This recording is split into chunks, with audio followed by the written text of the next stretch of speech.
remembered his birthday. The millionaire was left alone in the park until a poor girl approached him with a piece of cake. What happened next changed everything. Subscribe so you don't miss any new stories, and write in the comments which city you're from. The morning of his birthday arrived with a heaviness that Charles had grown used to over the years, but it pressed differently this time. He woke up before dawn, as he always did, sitting on the edge of his large bed with his back hunched, hands resting on his knees, staring into the dim glow of a single lamp across the room. The house was silent, but it was a heavy silence, layered with the quiet hum of the refrigerator in the kitchen, the ticking of the old clock on the wall, and the soft creaks of wood that had settled with age in the structure of the house. He inhaled deeply, letting the cold air fill his lungs before exhaling through parted lips, wishing, just for a moment, that someone would call out to him from another room, reminding him that he was not alone in this wide, cold house. Charles, a man who had once commanded men in uniform with unflinching authority, who had sat at negotiation tables that decided the fate of cities and military bases, now felt the weight of time folding around him like an unkind blanket. His hair was white and cropped close to his scalp, his skin weathered with sun lines from years of deployment under harsh skies, and his left leg, replaced by a metal prosthesis after the war, reminded him with every step that he had given pieces of himself to a world that had long since moved on. The metals in the glass case near the living room window caught the first light of morning, their polished surfaces shining faintly, but they were silent and cold, unable to fill the spaces of a life once brimming with purpose. His phone lay on the nightstand, screen dark, untouched since the last message 2 days ago, when his daughter Laura had texted a brief, "Busy, call you later," that had never been followed up. His son, Michael, lost in the swirl of corporate deals and overseas meetings, rarely remembered even Christmas, let alone the birthday of a father who had once carried him on his shoulders. And there was Emily, the youngest, the one who used to dance around the living room, her laughter filling the air like chimes in the wind, now distant, living states away, with a family of her own, barely finding time to send him a photo of his grandchildren once a month. The absence of them all, not just in presence but in thought, was the heaviest burden he carried, and today it pressed down with the relentless precision. He moved slowly through the house, his steps heavy but measured, the echo of his prosthetic foot tapping lightly on the polished wood floors. The walls were adorned with photographs from different eras of his life. A younger Charles in uniform, standing tall, medals pinned to his chest, his late wife Clara beside him with her warm smile that softened even the hardest days. The children, when they were small, playing in the garden, covered in mud and laughter. The photos were a gallery of a life once vibrant, now reminders of what was no longer within reach. The kitchen smelled faintly of coffee, a scent he still brewed each morning even if he rarely drank more than a single cup. He prepared it with the same care he used to prepare his uniform, precise and methodical, each step a ritual to keep the day from slipping too quickly into emptiness. He poured the dark liquid into a heavy ceramic mug Clara had loved, the one with the blue flowers that had faded over years of washing, and held it between his palms, feeling its warmth seep into his bones. Sitting by the window, he watched as the light crept slowly across the garden, illuminating the flowers Clara had planted years ago, now overgrown, but still blooming in wild, stubborn defiance. The roses, once carefully pruned, reached in all directions, and the lavender bent under the weight of its own growth. But there was something comforting in the chaos they presented, a reminder that life, even untended, found its way forward. The hours moved slowly, marked only by the shifting light and the occasional chirp of a bird outside the window. Charles checked his phone periodically, each time hoping for a message, a call, a reminder that someone out there still remembered that today was the day he was born. But the screen remained dark, reflecting only his own face, the deep lines across his forehead, the tiredness in his eyes, the loneliness that had settled into his expression so thoroughly that it felt like a second skin. By afternoon, the quiet had grown unbearable. He found himself pacing the hallway, the portraits of his children and Clara watching him with frozen smiles, memories of a time when birthdays meant a table crowded with voices, the scent of cake in the air, candles flickering while everyone sang off-key, and Clara's hand finding his, under the table, squeezing gently to remind him that they were together in this life. The absence of those moments clawed at him, and the silence became a weight pressing into his chest. He decided, almost without realizing, to leave the house. He needed air, needed to feel the world around him, to see life moving even if he felt like he was standing still. He pulled on his coat, the one Clara had bought him years ago, still warm and well kept, the fabric soft from use, and adjusted the collar before stepping outside. The sky was a soft gray, clouds drifting lazily as a cool breeze brushed against his face, carrying the scents of damp earth and cut grass from a neighbor's yard. Charles walked slowly, each step deliberate, his cane in one hand, tapping lightly on the sidewalk, the prosthetic foot moving in rhythm with the steady beat of his heart. The neighborhood was quiet, a few cars passing occasionally, the drivers lost in their own worlds, not noticing the older man making his way down the street. Children's laughter echoed faintly from a distant yard, a reminder of years gone by, of birthday parties where balloons floated in the air and the sound of small feet running across the grass filled the day with warmth. As he approached the park, the familiar path opened before him, lined with old trees whose branches swayed gently in the breeze, leaves whispering softly in the air. The benches were empty, save for a few elderly couples sitting together, sharing quiet conversations, or a young mother watching her child on the swings, the creak of metal chains carrying across the space like a quiet melody. Charles found his way to a bench near the pond, where the water rippled with the movement of ducks gliding across its surface, the reflection of the sky broken by gentle waves. He sat down carefully, setting his cane against the side of the bench, and leaned back, closing his eyes for a moment to feel the air around him, to let the sounds of the park fill the emptiness that had followed him from the house. The breeze carried the scent of water and the faint aroma of blooming flowers, and he let himself breathe deeply, grounding himself in the present, even as the past tugged at the edges of his mind. Opening his eyes, he watched as families moved through the park, children laughing, couples walking hand in hand, groups of teenagers sprawled on the grass, their voices rising in bursts of chatter and laughter. It was a world alive with movement, a world that seemed so distant from the quiet he carried within him. He felt like a spectator, sitting on the edge of life, watching it pass by while he remained rooted in place. As the sun began its slow descent, casting long shadows across the park, Charles realized that the day was nearly over, that his birthday would pass like so many before it, unnoticed by the world, unmarked by celebration, slipping quietly into memory as just another day among many. The thought brought a tightness to his chest, a sharp pang of grief for the life he once had, for the love that had filled these days with meaning. He adjusted his coat around him, feeling the chill of the evening breeze, and rested his hands on his lap, looking down at them, at the lines and scars that told the story of a life lived fully, a life of service, of love, of loss.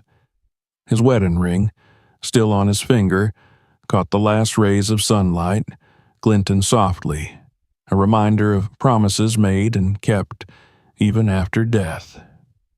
The sound of footsteps on the gravel path pulled him from his thoughts, and he looked up, expecting to see another family, another couple, passing by without noticing him. But instead, a small figure approached, moving carefully along the path, a young girl with dark skin and a worn backpack slung over one shoulder, her shoes scuffed and too large, her hair tied back in a simple braid that swung as she walked. She moved with a quiet confidence, her eyes scanning the park, taking in the people, the birds, the shifting light, as if the world was a place to be studied, understood, navigated with care. Charles watched her without moving, something about her presence pulling at him, a reminder of Emily when she was small, the way she would wander the park with curious eyes, asking questions about the trees, the birds, the clouds. The girl stopped near the pond, watching the ducks for a moment, her face unreadable, then turned and noticed him sitting on the bench. Their eyes met for a brief moment, and in that instant, something passed between them, a recognition of loneliness, of quiet observation, of being on the outside looking in. She looked away first, adjusting the strap of her backpack, and began to walk again, this time moving closer to where he sat. Charles felt a stirring in his chest, a curiosity, a sense of connection he hadn't felt in so long, as if the universe had placed this small, quiet child in his path for a reason he could not yet understand. As she approached, the sun dipped lower, casting the park in hues of gold and pink, the world softening around the edges. Charles took a breath, steadying himself, sensing that something was about to change, that this quiet encounter would ripple into the stillness of his life in ways he could not yet see. The day was ending, but for the first time in a long while, he did not feel like he was ending with it. The girl stopped a few steps away, looking at him again, her eyes deep and calm, carrying a strength that belied her age. The park seemed to hush around them, the sounds fading into the background as they regarded each other, two strangers on the cusp of a conversation neither of them had planned for, but both somehow needed.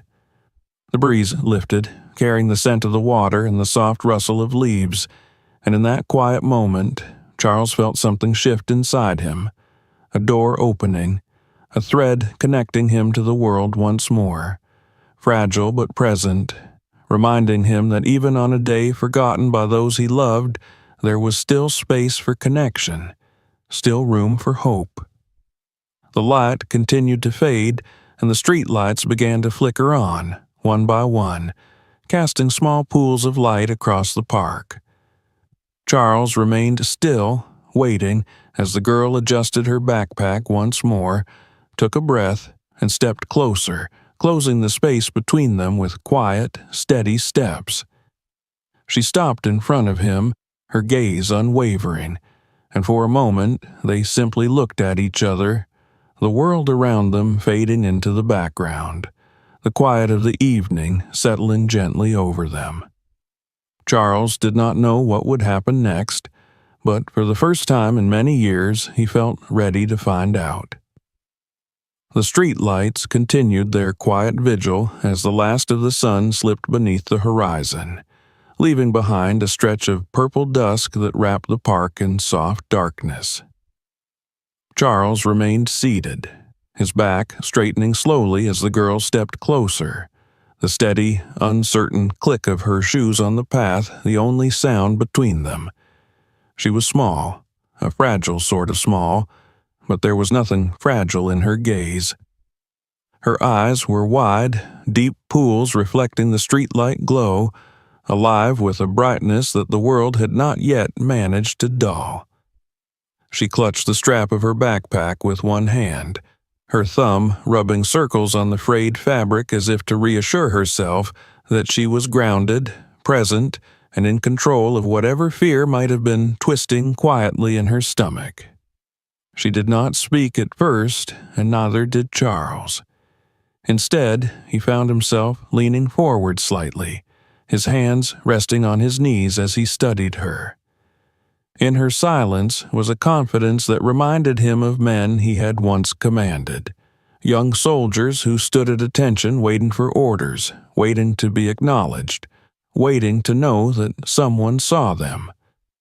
It struck him then how desperately the world could starve a person of being seen, truly seen, and he wondered what this girl had already endured in her short life that she could stand before a stranger so still, so quiet, so fiercely present.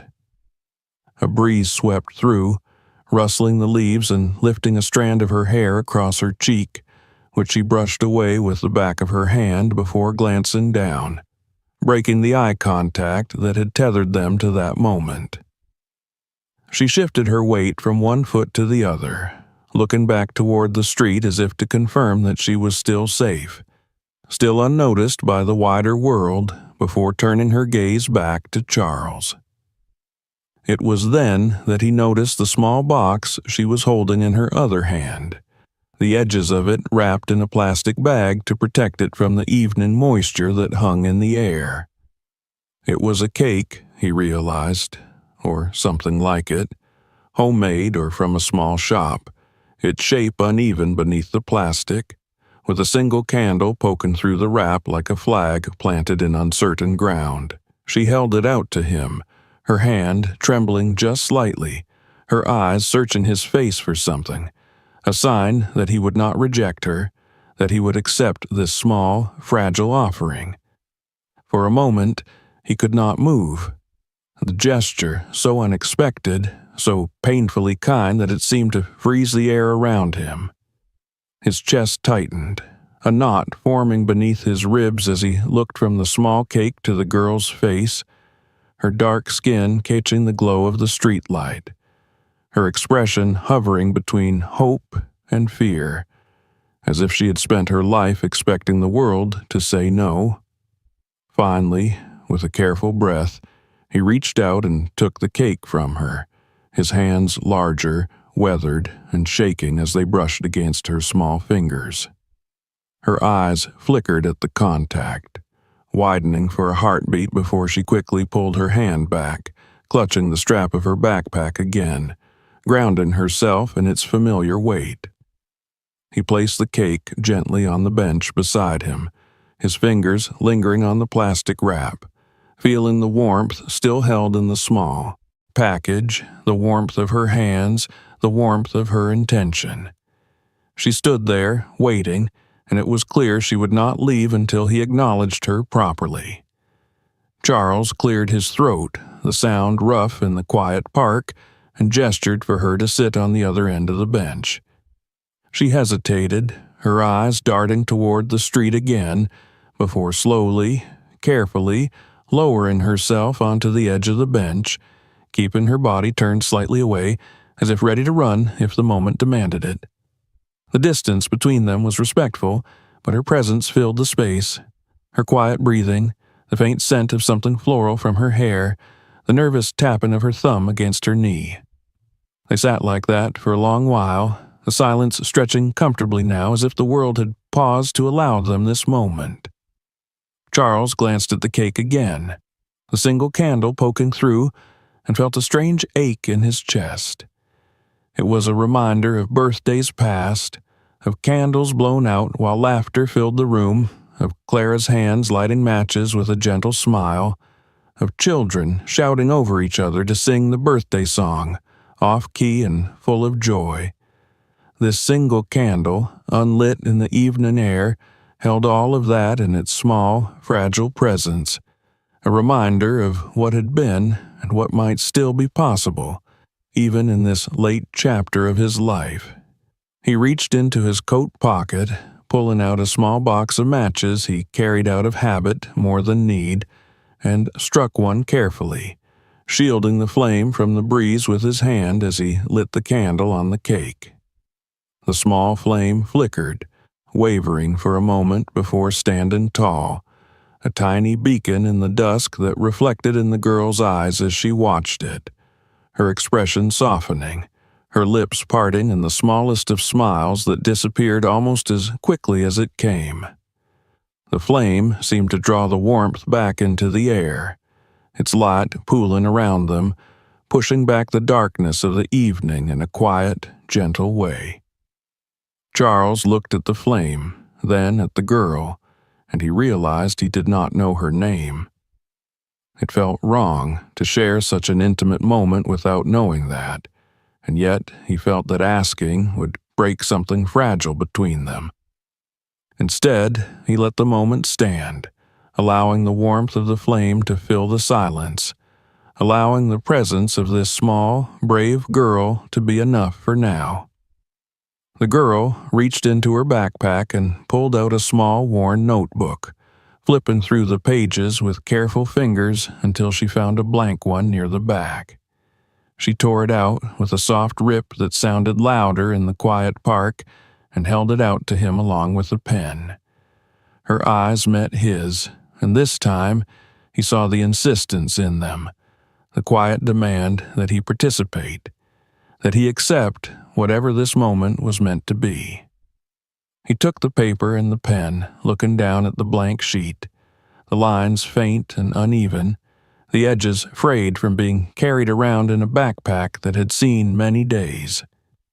He hesitated, then wrote his name, slowly, the letters coming out unevenly as his hand shook slightly, the pen scratching across the paper.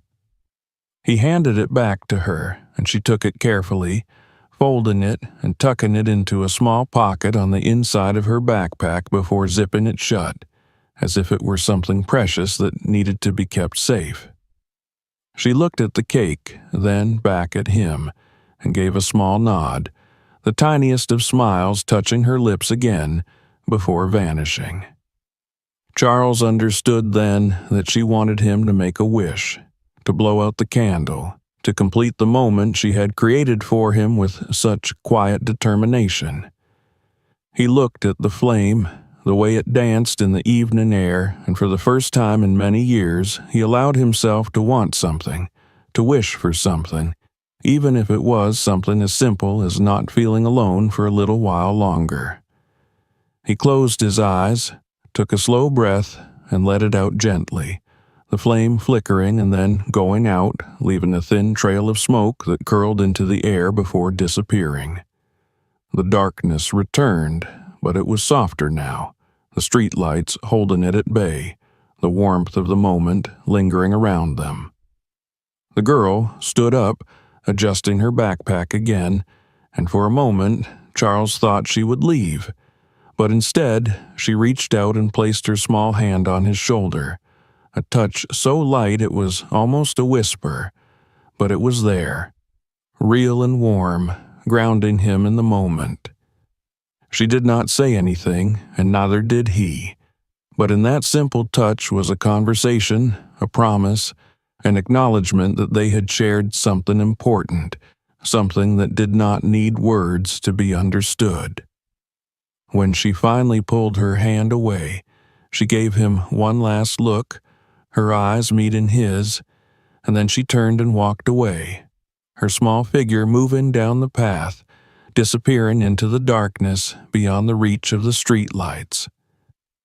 Charles watched her go, the ache in his chest shifting, softening, becoming something different, something less heavy, less sharp.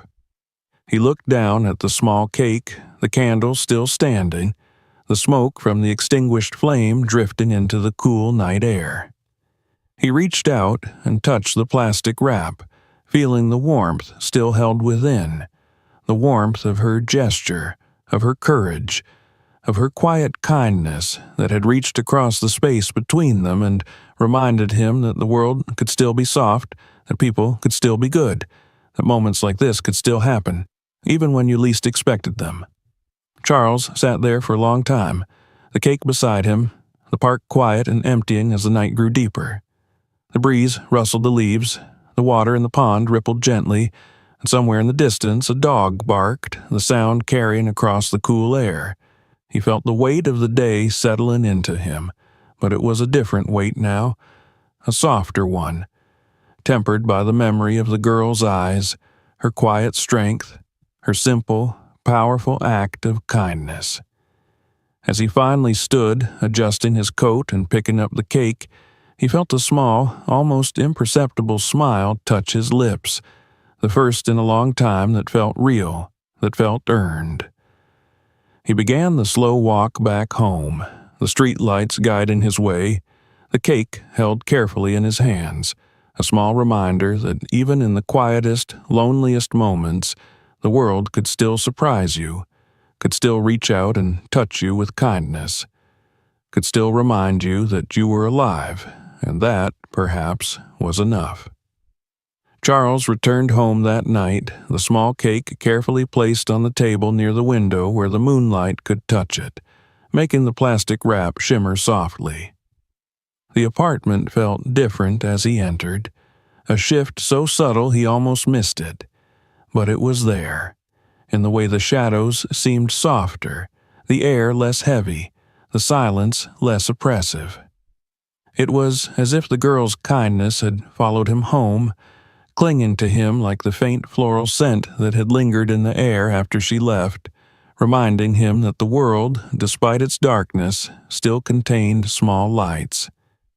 He sat in his chair, the same chair where he spent most of his evenings, staring out the window at the city lights flickering in the distance. His reflection in the glass was a pale, tired echo, the lines on his face deep, his shoulders slumped from years of carrying burdens he rarely allowed himself to acknowledge. Yet now there was a softness around his eyes, a quietness in the way he breathed, as if something had shifted, loosened inside him.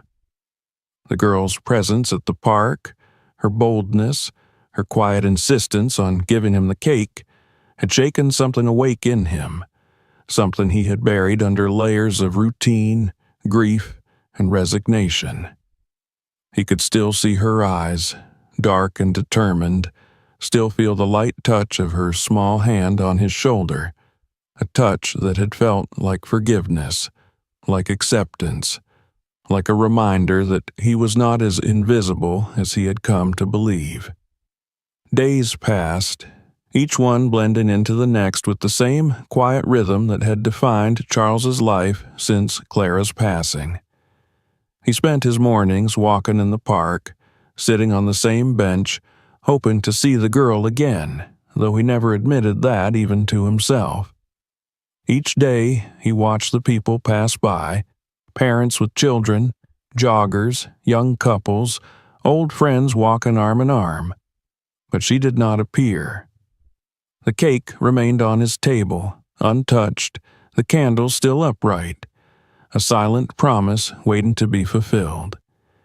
He found himself noticing things he had long ignored, the laughter of children echoing across the park, the warmth of the sun on his face as he sat quietly, the way the leaves shifted in the wind, creating patterns of light and shadow on the ground. He began to nod at people who passed by, sometimes receiving a nod in return, sometimes a smile. It was a small thing, but it was enough to remind him that he was a part of the world, even if just barely. One morning, as he was preparing to leave for his walk, he noticed the mail sticking out of the slot on his door. It was mostly the usual, a bill, a flyer, a catalog, but among them was a small envelope, plain and unmarked except for his name written in careful, uneven handwriting. His breath caught as he held it, recognizing the handwriting immediately, the memory of the girl's careful folding of the paper in the park returning to him in a rush. He opened the envelope with trembling hands, unfolding the single sheet inside. It was a simple note, written in the same careful handwriting. "Will you come to the library after school? I have something to show you." There was no name, but there didn't need to be. He knew it was from her.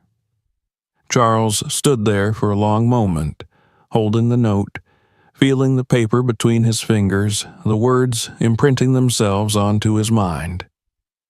He looked around his small apartment, the morning light spilling across the floor, touching the cake on the table, making it glow softly.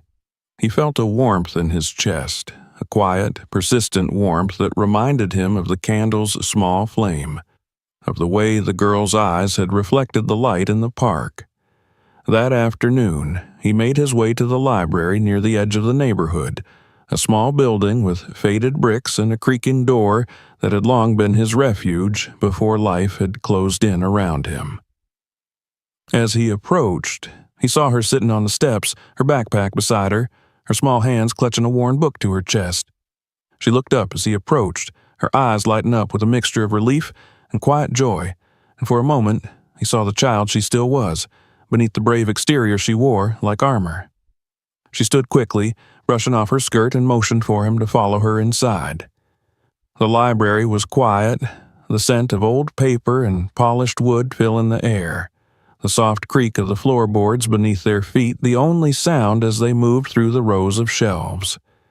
She led him to a small table in the corner, away from the windows, where the light was softer, gentler, a small island of calm in the quiet hum of the library. She placed the book on the table, opening it to a page carefully marked with a piece of string. It was a children's book, the pages worn and well-loved, the colors faded but still bright enough to show the drawings of people, families, celebrations, and cakes with candles. She pointed to a picture of a birthday party. A family gathered around a small table, the child in the picture blowing out candles on a cake, the parents smiling, the room filled with warmth and love.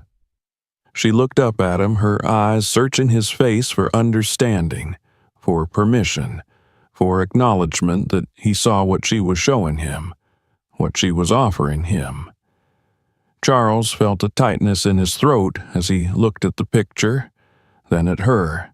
The connection between the two clear, unspoken, but powerful. She wanted him to know that birthdays mattered, that celebrating them mattered, even if there was no one else around, even if the world was heavy and hard. He nodded slowly, unable to find words, but she seemed to understand, a small relieved smile touching her lips before disappearing again. She closed the book carefully, placing it back into her backpack, and pulled out another small package wrapped in brown paper, tied with a piece of string. She handed it to him with both hands, looking up at him with a quiet determination that left no room for refusal. Charles took the package, feeling its weight, the softness of the paper, the care with which it had been wrapped. He untied the string slowly, peeling back the paper to reveal a small, hand-knitted scarf, the yarn uneven but warm, the colors bright in a way that felt like hope. He looked at her, his eyes stinging with tears he did not try to hide, and she nodded again, as if to tell him it was okay, that it was meant for him, that he was allowed to accept it. They sat together in the library for a long time, the scarf resting in his lap, the quiet of the space wrapping around them like a blanket. She pulled out a small notebook again, writing something carefully before tearing out the page and handing it to him. This time, it was her name, written carefully, Amara. Beneath it, she had drawn a small candle, the flame bright and steady, a symbol of the moment they had shared in the park, of the promise she had made to him without words. Charles held the paper, the name and the drawing, and felt something shift inside him, something that had been stuck for a long time loosening, allowing the warmth to spread, to fill the spaces that had been empty for too long. He looked at Amara, this small, brave girl who had given him a cake, a scarf, her name, and more than that, had given him a reminder that life still held moments of light, moments worth holding on to. As the library closed and they stepped back into the evening air, Amara walked beside him, her small steps matching his slow, careful pace. They did not speak, but it was enough to walk together, to share the silence, to know that they were not alone as the streetlights flickered on, lighting their path as they made their way back through the quiet streets, the scarf warm in his hands, the paper with her name tucked carefully into his pocket, the world around them softer, gentler, filled with the quiet promise of connection and hope. The days that followed took on a different rhythm, one that Charles had not known in many years. He found himself looking forward to each morning, rising with the sun casting long golden stripes across the wooden floor of his modest apartment, warming the coolness of dawn. The scarf Amara had knitted remained near him, draped over the arm of his chair, its bright colors a reminder that someone had thought of him, that someone cared enough to create something with her own small, careful hands. Each day, Charles returned to the park, often carrying small things, with him now. A paper bag with 2 sandwiches, an apple, or a book he thought she might like, though he could not be certain what a child like Amara might enjoy reading. Sometimes he simply carried the hope that she would be there again, sitting under the tree with her knees drawn up, eyes following the movements of birds as they hopped across the grass, or that she would appear behind him, tapping him gently on the shoulder, her smile small and cautious but warm enough to ease the cold edges of his solitude. Amara's visits were not daily, but when she did appear, it was as if the world brightened around them, her presence scattering the heavy clouds that often lingered over Charles's thoughts. They would sit together, sharing the sandwiches he brought, Amara eating carefully, savoring each bite, while Charles found himself watching her, noticing how thin she was, how her eyes would sometimes drift away to a distance only she could see before returning to the present with a resilience that moved him deeply. Sometimes she would bring small treasures, a rock shaped like a heart, a feather with a streak of bright blue, a piece of string she had found that was just long enough to tie around her wrist as a bracelet. Each time she handed him one of these small gifts, she would watch him with solemn eyes until he accepted it with gentle hands, thanking her quietly, understanding that these were pieces of her world, her offering of trust. Charles began to learn small pieces of her story in the silences between their conversations. She never offered her words easily, but sometimes as they watched the ducks glide across the pond or listened to the breeze rustling through the leaves, she would say something that opened a window into her life. She spoke of shelters that felt cold, of nights spent listening to footsteps in the dark, of a mother who was often tired and sad, whose smile was something Amara clung to when it appeared, rare and fleeting like a firefly's glow. She told him about the small room they sometimes stayed in, with a bed that creaked and a window that let in too much cold air at night, and how she liked to watch the stars through that window, imagining they were candles in the sky, each one a wish she could make when she felt brave enough to believe in wishes. Charles listened without interrupting, the quiet words folding into his heart, each one a reminder of how much this small girl carried on her thin shoulders, how much strength lived in her despite the weight of her world. One afternoon, Amara appeared with a plastic bag in her hand, holding it close to her chest as she approached the bench where Charles waited. Her eyes were bright with a mixture of pride and hesitation as she held out the bag to him, insisting he take it before she would sit down. Inside was a small cupcake, its frosting slightly smudged with a single bright candle stuck in the center, the wax a cheerful yellow that stood out against the chocolate swirl of the frosting. "It's for tomorrow," she said quietly, looking down at her shoes as she spoke, her voice so soft Charles had to lean forward to hear. "Your real birthday." Charles felt the air catch in his chest as he looked at the cupcake, his fingers trembling slightly as he held the bag. The last time someone had remembered his birthday had been years ago, when Clara was still alive, her laughter filling the apartment as she tried to bake him a cake that would always sink in the middle, a tradition they had come to love. Since her passing, birthdays had become days of silence, marked only by the quiet acknowledgement of another year survived, another year endured.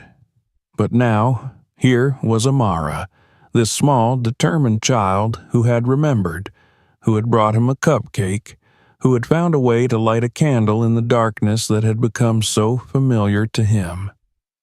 He nodded, unable to speak for a moment, his eyes stinging as he looked at her, wanting her to understand how much this meant to him, how deeply her kindness had touched him.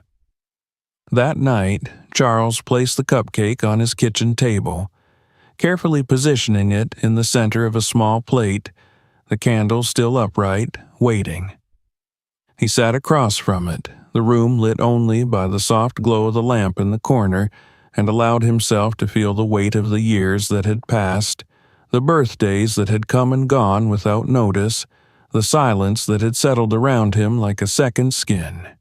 And yet, in the quiet of that moment, he felt something different, something lighter, as if the promise of the candle was enough to keep the darkness at bay for a while longer.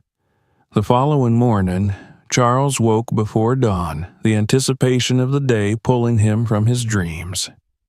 He dressed carefully, choosing a clean shirt, smoothing his hair, and straightening his shoulders as he looked at his reflection in the mirror, seeing not just the lines of age, but the softness that had returned to his eyes. The scarf Amara had knitted was draped around his neck, the bright colors against the pale blue of his shirt a symbol of the quiet hope that had taken root within him. He arrived at the park before the sun had fully risen, the sky painted in soft hues of pink and gold, the air cool and crisp. The bench was empty, the grass wet with dew, and Charles sat with the cupcake on his lap, waiting, the candles still unlit, the promise of celebration lingering in the quiet morning air. He watched the park slowly come to life, joggers passing by, dogs tugging at their leashes, the world waking up around him, and he felt himself breathing in the moment, allowing himself to feel present, alive, and waiting. When Amara appeared, she was running, her backpack bouncing against her small frame, her hair catching the light as she hurried toward him, her face flushed with excitement. She stopped in front of him, catching her breath, and reached into her pocket, pulling out a small, worn lighter, its paint chipped, its metal scratched. She looked up at him, her eyes shining, and nodded, a silent question that needed no words. Charles placed the cupcake on the bench between them, and Amara carefully flicked the lighter, the small flame flickering before catching, its light bright against the morning air. She leaned forward, shielding the flame from the breeze with her small hands, and lit the candle, the yellow wax glowing as the flame steadied, dancing gently in the soft wind. They both watched the candle for a moment, the flame a small, powerful reminder of warmth and light, of hope and connection, of the simple, quiet moments that could change the shape of a day, of a life. Amara looked up at him, her smile small but bright, and nodded again, a gesture that told him it was time. Charles closed his eyes for a moment, taking a deep breath, and then leaned forward, blowing out the candle in a single breath, the smoke curling into the air before disappearing. He opened his eyes to find Amara clapping quietly, her eyes bright, her smile wide, and for the first time in many years, Charles felt the warmth of a birthday wish made and shared, the weight of loneliness lifting as he sat beside the small, brave girl who had given him this gift. As they shared the cupcake, breaking it in half and eating it in the soft morning light, Charles felt a sense of peace settle over him. A quiet, persistent peace that told him he was no longer alone, that his days of silent birthdays and empty apartments were no longer his only reality. He looked at Amara, crumbs on her fingers, chocolate smudged on her lips, and he smiled, knowing that she had given him something far greater than a cupcake with a candle. She had given him a reason to hope again. The morning after the shared cupcake in the park, the air felt different for Charles, as if the heavy, stale stillness of his apartment had finally cracked to let in the scent of hope. The scarf Amara had knitted was now a part of his routine, wrapped carefully around his neck even on days when the sun warmed the air enough to go without. It wasn't about warmth anymore. It was about carrying the quiet reminder that someone cared enough to make something for him with her small, diligent hands. He returned to the park each day with a growing sense of expectation, a quiet hope that Amara would be there, ready to share the small moments of the day. Some days she was, bounding toward him with her wide, shy smile, and other days she was not, leaving Charles to sit quietly on the bench, the world moving around him as he read the book he had begun to carry, his eyes flicking up every few paragraphs to search for the small figure in the distance.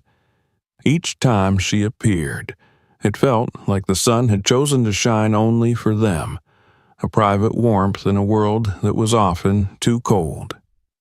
As the days stretched into weeks, Charles began to notice how thin she was, how the sleeves of her jacket were frayed and too short, how she pulled them over her cold hands when she thought he wasn't looking. The mother she spoke of sometimes, in fragments and half-sentences, seemed like a shadow, someone who moved in and out of her days without leaving much warmth behind. Amara never complained, never asked for anything, but her silence held stories Charles could not ignore. On a gray afternoon, when the clouds hung low and the wind tugged at the last of the autumn leaves, Charles found Amara waiting for him on the bench, her knees drawn up to her chest, her arms wrapped tightly around them. She looked smaller than usual, her hair uncombed, her eyes shadowed with something deeper than fatigue. She didn't run up to greet him, didn't smile, just looked up when he approached, her eyes meeting his with a silent plea. Charles sat down beside her without a word, placing the paper bag with the sandwiches between them. They sat in silence for a long time, the world around them moving on as if it had no time for two people sharing the quiet. Finally, Amara spoke, her voice thin, as if she had used up all her strength just to say the words. "She lost her job again," she whispered, not looking at him, her eyes focused on the ground in front of her feet. "We had to leave the place we were staying. She said we can't go back." Charles felt something in his chest tighten, a coldness that was not from the wind seeping into his bones. He had seen the way life could strip away dignity, how quickly someone could fall from stability into the chasm of desperation. He looked at Amara, at the way her small hands were clenched around the frayed edge of her sleeve, and he knew that whatever pride he had held on to about not interfering, about letting her keep her independence, would have to be set aside. "Where are you staying now?" he asked softly. Amara shrugged, her shoulders lifting and falling as if the question was too heavy to hold. "Different places. Sometimes in the shelter, sometimes outside." The words settled between them like a weight, and for a moment Charles was back in his own memories of hard days, of watching Clara worry about bills and food, of the silent fears they shared in the quiet of the night. Fears they never spoke of because speaking them made them too real. But this was not his burden to carry alone anymore. This was Amara, this small, resilient child who had brought light into his life, and now it was his turn to offer something in return. He reached into the paper bag, pulling out the sandwiches, offering one to her with a gentle nod. She took it, holding it carefully as if it were something precious, and began to eat in small, slow bites, her eyes glancing at him with gratitude she didn't have the words to express. They ate in silence, the cold wind brushing against them, but for the first time it felt less harsh, less capable of pushing them apart. After they finished, Charles spoke carefully, choosing each word with the care of someone who knew how fragile dignity could be. "I want you to know," he began, "that if you ever need a place to warm up or a meal, you can come to my place. It's not much, but it's warm, and you'd be safe." Amara didn't respond immediately, her eyes fixed on the crumbs in her lap, her fingers tracing the edge of the bench. When she finally looked up, there was something in her eyes that Charles recognized, a mix of fear and longing, the fear of hoping for something that might not last. "Thank you," she whispered. They parted that day with a promise unspoken, a promise that she would have somewhere to go if the night became too cold, if the world became too heavy for her small shoulders. Charles returned home with a new determination, moving through his apartment with a sense of purpose, cleaning the small living room, folding away the blankets, placing an extra pillow on the couch. It was not much, but it was ready, waiting, a space prepared for the child who had become the center of his days. That evening, Charles sat in his chair by the window, the scarf Amara had made draped around his shoulders, watching the city lights flicker in the distance. He thought about the small hands that had knitted the bright colors, the quiet voice that had wished him a happy birthday, the fearless way she had chosen to bring him a cupcake when no one else remembered. He realized that he could no longer stand by while she faced the cold alone. Days later, Amara appeared at his door, her small backpack slung over her shoulders, her eyes tired but resolute. She stood there, looking up at him, and for a moment, neither of them spoke. Then Charles stepped aside, holding the door open, and she stepped inside, her small figure moving past him, bringing with her a warmth that filled the quiet space of his apartment. She settled into the couch, pulling the blanket over her legs, her eyes scanning the room with cautious curiosity. Charles moved to the kitchen, preparing a simple meal of soup and bread, the steam filling the air with warmth. They ate together, the silence between them comfortable, a shared understanding that words were not always necessary to express what mattered most. That night, as Amara slept on the couch, her breathing steady and calm, Charles sat in his chair, watching over her, the soft glow of the lamp casting gentle light across the room. He felt a sense of peace he had not known in years, a quiet joy in the simple act of making sure she was safe, warm, and fed. In that small apartment, in the quiet of the night, Charles realized that his life had changed, that the loneliness he had accepted as unchangeable was no longer the truth of his days.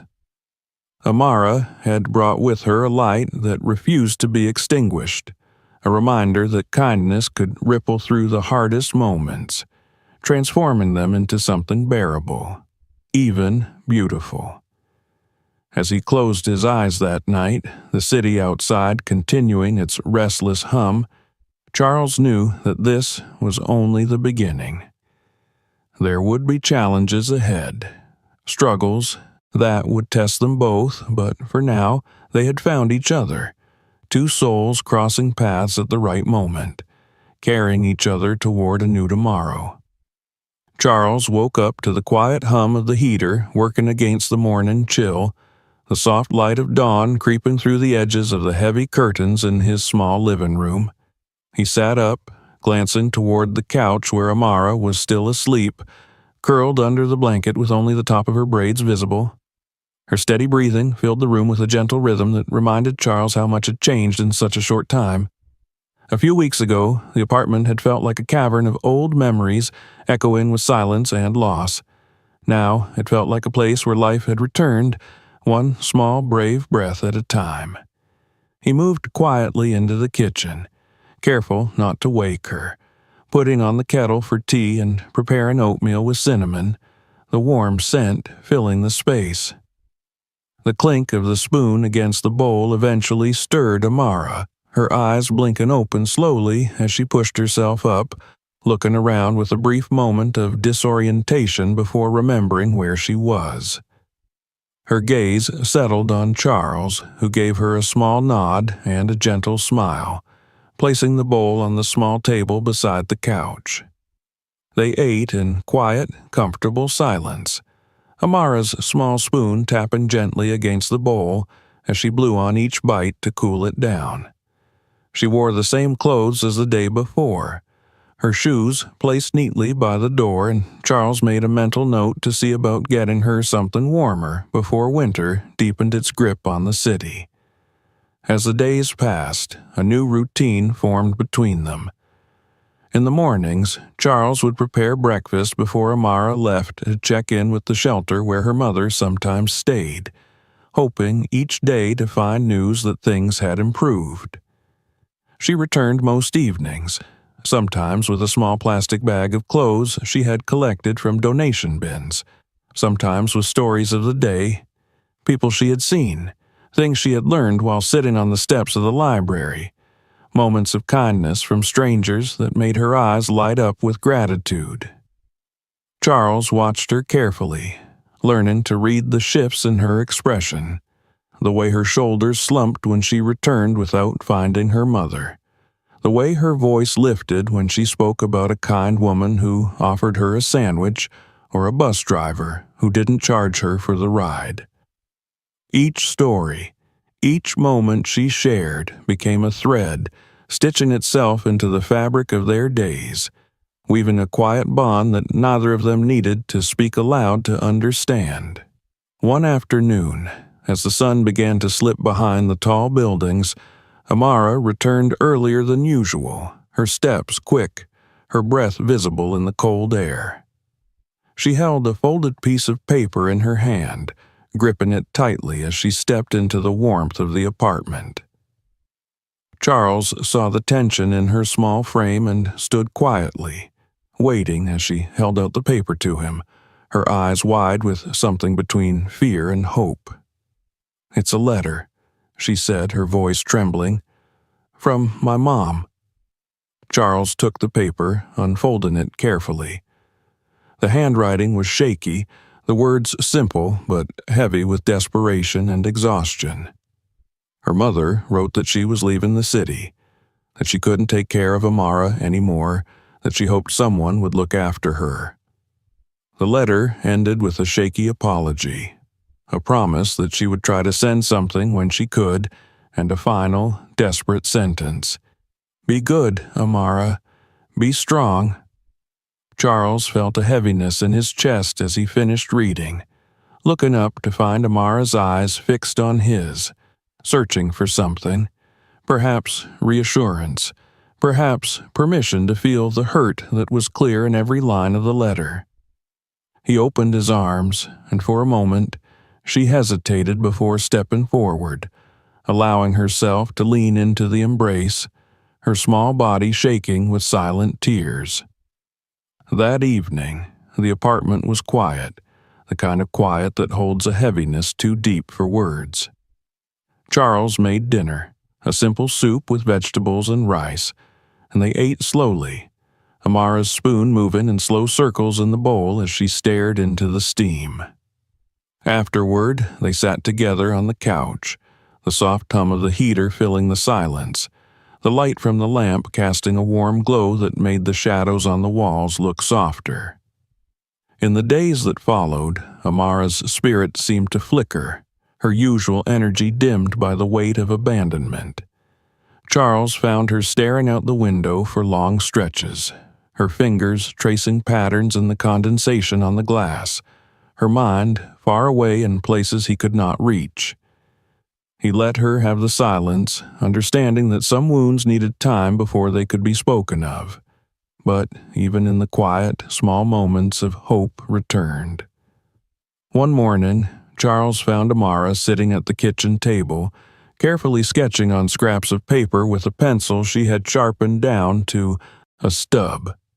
She looked up at him with a shy, tentative smile and showed him the drawings, simple pictures of flowers, of the park bench where they had first met, of the cupcake with the candle that had changed everything. They were simple, but they were beautiful, filled with the quiet hope that still lived in her despite everything. Charles began to see that taking care of Amara was not just about providing food and shelter, but about giving her space to be a child again, to find joy in the small things, to let her laughter return without fear. He encouraged her drawings, finding her a small sketchbook and a set of colored pencils, watching as her eyes lit up with gratitude when he placed them on the table in front of her. Slowly, the warmth returned to her eyes. The small smiles came back, and the apartment once again felt alive with the soft sound of her humming as she colored, the quiet questions she asked about the books on his shelves, the stories she shared about the things she noticed when they walked together to the corner store or when they stopped by the park, even on the coldest days. One evening, as they were cleaning up after dinner, Amara looked up at Charles with a seriousness that caught him off guard. She placed the dish she was drying on the counter and stood there, her small hands gripping the edge, her eyes searching his face. "Thank you," she said simply. Charles felt a lump in his throat, unable to find words that would match the gravity of her quiet gratitude. He nodded, placing a gentle hand on her shoulder, understanding that this was more than thanks for a meal or a warm place to sleep. This was thanks for not leaving, for staying when others had not, for seeing her when the world had looked away. That night, as Amara slept peacefully in the next room, her small form wrapped in the warm blankets, Charles sat by the window, looking out at the city lights. He realized how much he had come to need her presence, how much she had become the reason he woke up each morning with purpose, how the laughter and life she brought into his days had filled the hollow spaces of his quiet existence. And as the wind rustled the curtains and the city moved on in the darkness, Charles made a silent promise to himself and to the small child who had become his family, that no matter what challenges came, no matter what judgments the world might cast upon them, he would protect her, care for her, and ensure that she would never again feel alone in the way that he had on so many birthdays before she appeared. This chapter of their lives, written in the quiet moments of shared meals, in the gentle care of bandaging scraped knees, in the laughter that returned to their evenings, was one that neither of them had expected, but both of them needed. It was a chapter of quiet healing, of learning to trust, of building a family not through blood, but through kindness, presence, and the unwavering promise that they would face whatever came next together. The first snow of the season arrived on a quiet morning, dusting the city in a soft blanket of white that turned the gray sidewalks into something almost beautiful. Charles stood by the window, watching the flakes dance in the cold air, the street below nearly empty except for the occasional passing car, leaving dark tracks on the whitened road. He glanced back at the small dining table, where Amara was carefully peeling an orange, her fingers working with practiced precision as she separated each piece, arranging them into a small, neat circle on a plate. It had been months since she had first stepped into his life, months that had changed the rhythm of his days, filling the silences with quiet laughter, hesitant questions, and the comforting sound of her humming as she worked on her drawings in the evenings. The small apartment, once filled with nothing but the weight of the past, now held the gentle presence of a child who had learned to find safety within its walls. They had settled into a routine that was simple yet meaningful. Charles would wake early, preparing breakfast before Amara emerged from her room, rubbing sleep from her eyes and blinking against the light. They would eat together, the radio playing softly in the background, before heading out for a walk if the weather allowed. Amara's small boots crunching through the frost-covered grass as she studied the world around her with wide, curious eyes.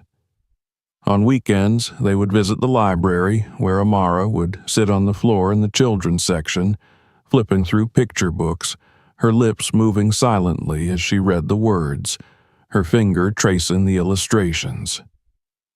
Charles would watch from a nearby chair, a quiet warmth spreading through him as he saw how deeply she immersed herself in the stories, how her eyes would light up when she found a book that captured her imagination. At home, she filled her sketchbook with drawings of the world she saw and the stories she read, pages alive, with color and the careful lines of her small hands.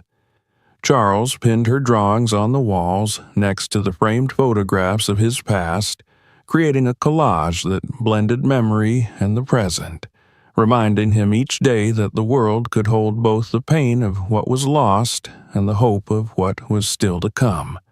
One afternoon, as the snow continued to fall, Charles returned from the kitchen with 2 mugs of hot cocoa, placing one in front of Amara, who was working on a drawing at the table.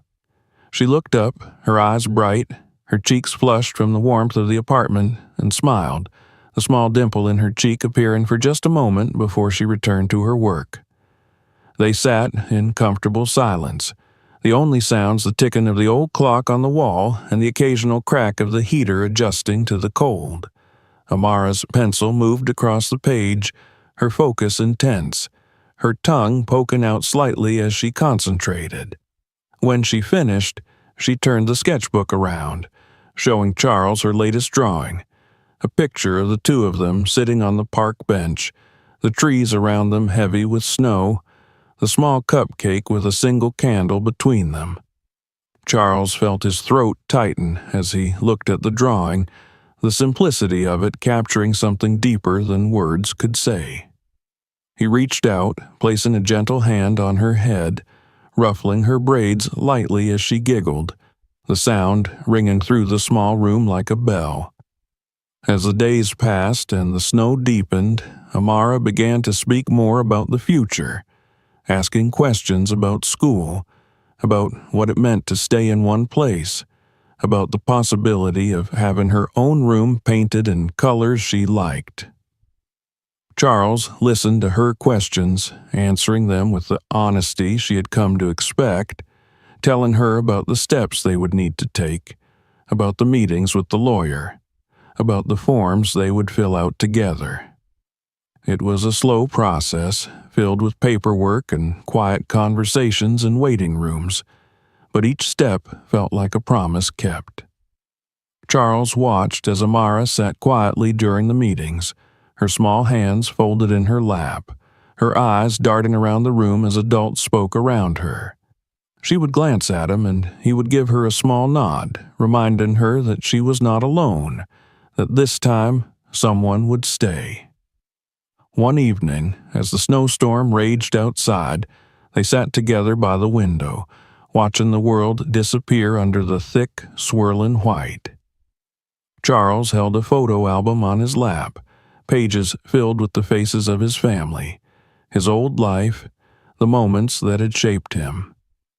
Amara leaned against him, her head resting on his arm as he turned the pages, explaining who each person was, telling her stories of his childhood, of the family gatherings, of the birthdays that once filled the house with laughter. When they reached the last page, Amara looked up at him, her eyes soft, her voice quiet as she asked, "Can we take a picture together? To put in here?" Charles nodded, swallowing past the lump in his throat, and stood to retrieve his camera from the shelf. They stood in front of the window, the snow outside creating a soft, glowing backdrop, and Amara leaned into him, her small hand holding onto his. He set the timer, the camera flashing as it captured the moment, freezing it in a frame that would find its place among the memories, a testament to the new chapter they were building together. The next morning, the city awoke under a thick layer of snow, and Charles and Amara ventured outside, bundled in coats and scarves, their breath visible in the crisp air. They walked to the park, the trees heavy with snow, the benches nearly buried, the world hushed under the weight of winter. Amara ran ahead, her laughter echoing through the empty park as she scooped up snow in her mittens, throwing it into the air and watching it fall around her like glittering confetti. Charles watched her, his heart full, remembering the first day he had seen her in this very park. A small child with wide eyes and a brave spirit, offering him a piece of cake on his birthday, bringing warmth into a day that had once felt so cold. He joined her, their laughter mingling in the cold air, their footprints marking a path through the snow as they played, the world around them momentarily forgetting its harshness. When they returned home, cold and tired, Charles made them warm soup, and they sat together at the table, the window fogging up from the warmth inside. Amara's eyes sparkled as she talked about the snow, about the shapes she saw in the falling flakes, about the small birds that hopped from branch to branch, shaking the snow free as they moved. That night, as Amara fell asleep in her room, her sketchbook beside her pillow, Charles stood by the window, looking out at the quiet street, the streetlights casting a soft glow on the snow-covered ground. He thought about the journey that had brought them here, about the challenges they had faced, about the promise he had made to her and to himself. The paperwork for guardianship was nearly complete, the final signatures waiting to be added, the last steps to be taken to ensure that Amara would stay with him, that she would have a home, a family, a future that was hers to build. It had not been an easy journey, but it was one worth every moment, every struggle, every quiet promise made in the darkness of the night. Charles felt a sense of peace as he turned away from the window, checking once more on Amara before heading to his own bed. She was asleep, her face peaceful, her breathing steady, the sketchbook open to the page with the drawing of them on the park bench, the small candle on the cupcake between them. As he turned off the light and lay down, the silence of the apartment was no longer heavy with loneliness, but filled with the quiet, comforting presence of family, of hope, of a future that they would face together. And as the snow continued to fall outside, covering the world in white, Charles closed his eyes, knowing that tomorrow would come, bringing with it the challenges and joys of a new day, and that whatever it brought, they would meet it together, no longer alone.